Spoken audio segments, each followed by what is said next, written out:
Les collectivités locales sont toutes asphyxiées financièrement, elles peinent à faire fonctionner leurs services publics, rognent sur leur épargne, ne peuvent plus investir dans l'intercommunalité ou peinent à faire fonctionner leurs écoles.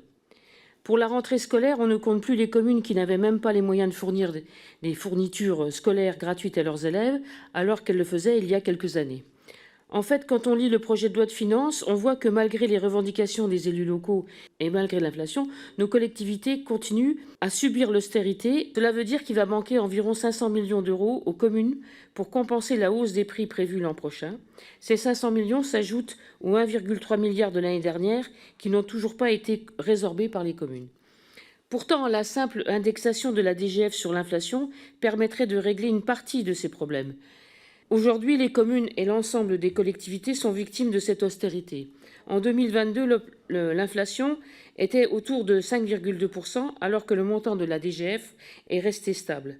Les collectivités territoriales doivent également prendre à leur charge la crise énergétique ou la revalorisation du point d'indice, ce qui pèse sur les budgets locaux. Finalement, aujourd'hui, 60% des ruraux font état de dégradation des services publics. Comment allez-vous agir pour que les communes puissent fonctionner correctement et comptez-vous revenir, comme le demandent les élus locaux, sur l'indexation de la DGF sur l'inflation? Je suis désolée, toutes les communes sont asphyxiées. Faux. Il y a quelques communes en difficulté, oui.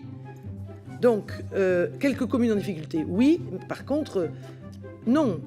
Elles ne sont pas asphyxiées, elles rognent leur épargne. Nous demandons un effort aux collectivités. Il y a peut-être des collectivités qui, parce que nous leur demandons un effort et parce qu'elles ont peut-être une masse salariale qui dépasse 70% de leur budget, et elles disent peut-être, je ne peux plus payer les fournitures parce que l'État m'a abandonné. Faux. Le président de la République avait dit, il a pris l'engagement qu'il ne baisserait pas la DGF, elle augmente cette année de 220 millions d'euros. Ça pourrait être plus. Oui, nous demandons aux collectivités de faire des efforts, et oui, elles le font, et remarquablement bien.